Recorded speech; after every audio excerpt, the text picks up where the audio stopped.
नमस्कार प्रेक्षको, आवाज भाषामध्ये मी तेजस्वी आपलं मनपूर्वक स्वागत करते. आपल्यासोबत आहेत निवेदिका, दिग्दर्शिका आणि लेखिका संपदा जोगळेकर. संपदा मॅम नमस्कार, मनपूर्वक स्वागत. स्वतःचंच मूल आहे आणि तुम्ही दुसऱ्यांना दत्तक देताय, कसं म्हणजे काय वाटतं आणि का दिलं? लेकीचं लग्न नाही का केलं? विश्वासाने आपण दुसऱ्या घरी आपली लेक पाठवतो, तसंच आहे. खरं तर मी दिग्दर्शित करणारं नाटक करायचं असं ठरवून लिहिलेलं नाटक, आणि जेव्हा आपण दिग्दर्शित करणार असतो तेव्हा लिखाणात सुद्धा आपण ती स्पेस पाहतो की हां एवढं मी लिहिलं आहे, हे मी आता उभं करीन, मग याच्यामधले पॉजेस आहेत ते मी वर्कआउट करेन वगैरे. पण 7 वर्ष गेली या सगळ्या प्रवासामध्ये.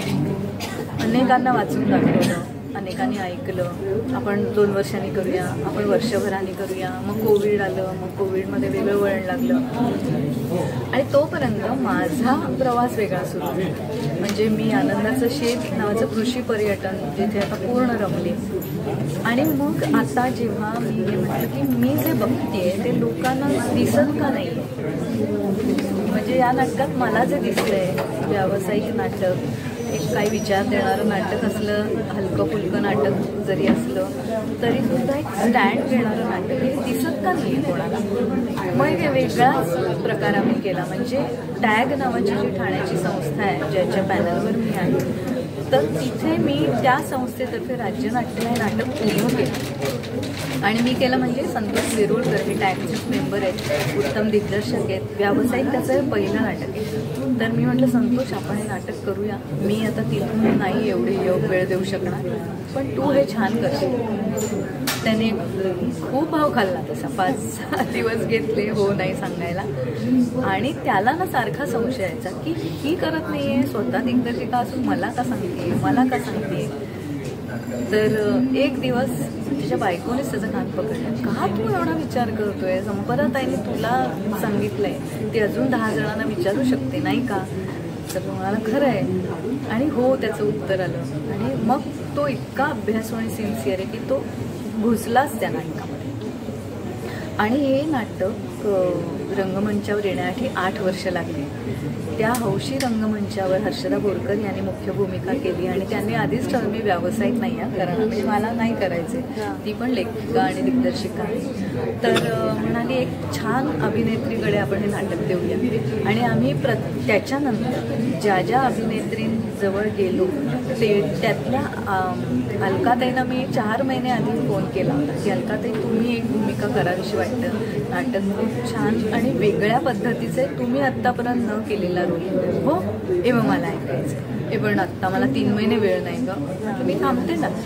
आणि चक्क 4 महिन्याने मी त्यांना फोन केला, म्हणाले उद्या असं म्हणून आम्ही जे कलाकार होतो राज्यनाट्याला त्या सगळ्यांसकट ते नाटक त्यांना वाचून दाखवलं.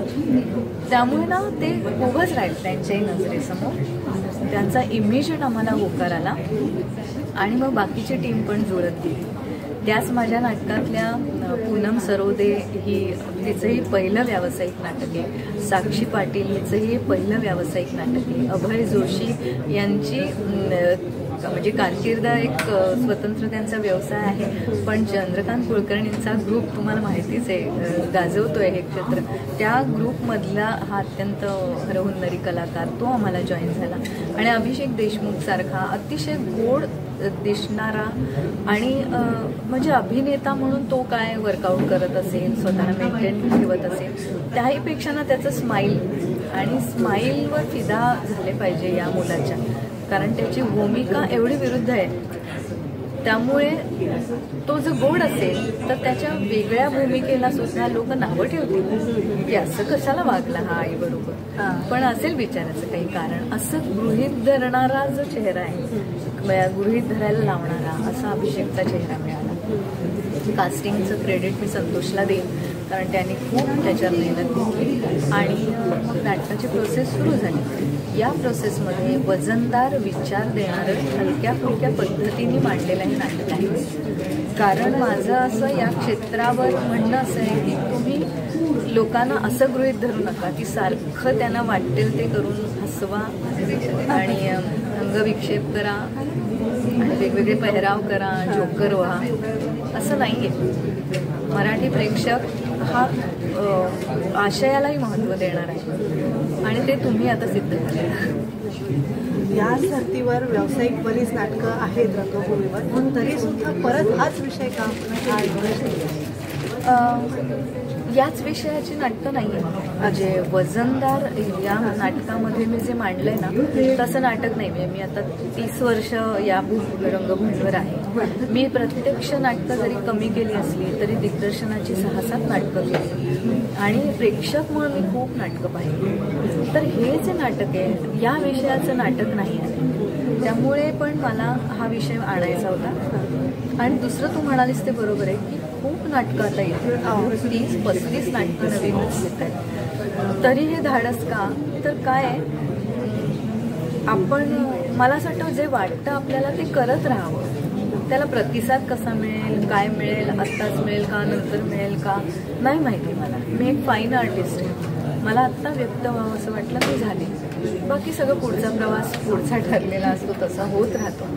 पण अनेक नाटकांमध्ये सुद्धा अलकाताईंसारखं आपल्याला सारखा कलाकार मिळून हे नाटक बांधलं जात आहे.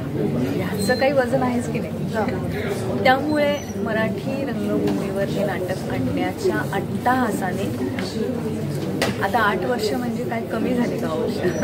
किती लोकांना वाचून. पण हा योग कुंडलीत आत्ता होता. वजनदार म्हणजे तुम्ही काहीतरी विजन ठेवली असेल, कारण प्रत्येक लेखकाचं दिग्दर्शकाचं एक स्वप्न असतं की हे नाटक मला हे काहीतरी देऊन जाईल. तर असं काही विजन ठेवलं आहे किंवा या वजनदार नाटकातून आपल्याला एवढं वजन प्राप्त होईल असं काही विजन आहे? खरं तर असं विजन काही नाही. रंगभूमी मला आवडते. त्यामुळे मी कधी अभिनेत्री म्हणून, कधी दिग्दर्शिका म्हणून, कधी कवयित्री म्हणून, गीतकार म्हणून, तर कधी नुसतंच माझ्या अनाउन्समेंटला आवाज आहे, तर मी कधी लेखन केलं. त्यामुळे मी त्यासाठी केले. त्यातनं काय मिळवायचं आहे तर मला असं वाटतं आनंद मिळवायचा आहे मला. कारण याच्यावर माझं पोट अवलंबून नाही. त्यामुळे जे लोकांना हवं ते मी देईन या मी मताची नाही. मला हे मांडणं असं वाटतंय बघा आवडतं का, आणि आवडेल तुम्हाला, का नाही आवडणार. 30 वर्ष तुम्ही प्रेम केलेत माझ्यावर. तुम्हाला माहिती आहे की कुठलंही पाऊल मी उगाच टाकलेलं नाही आहे. त्या पावलाला काहीतरी अर्थ आहे. आणि विप्रा क्रिएशनच्या संध्या रोठे आणि अष्टविनायकचे दिलीप जाधव जर याच्या मागे उभे राहत आहेत, इतके वर्ष नाटकाचा अनुभव आहे त्यांना, तर काहीतरी तर घडलं असेल. नक्कीच आपण प्रेक्षकांना आवाहन करू. हो नक्कीच. 24 एप्रिलला या नाटकाचा शुभारंभ आहे. तो आहे यशवंत नाट्यगृह दादर माटुंगा इथलं. नंतर 26 तारखेला आहे काशीनाथ घाणेकर ठाण्याला, काशीनाथ घाणेकर नाट्यगृह तिथे. आणि 27 तारखेला आहे दीनानाथ नाट्यगृहामध्ये पार्ल्याला. तर तुम्ही जरूर या. आणि लेखिका म्हणून आणि रंगकर्मी म्हणून माझं असं तुम्हाला कायमच आवाहन आहे की तुम्ही नाटकाला आलात तर नाटकं चालणार आहेत. आणि चांगली नाटकं टिकवायचं केवळ तुमच्या हातात आहे.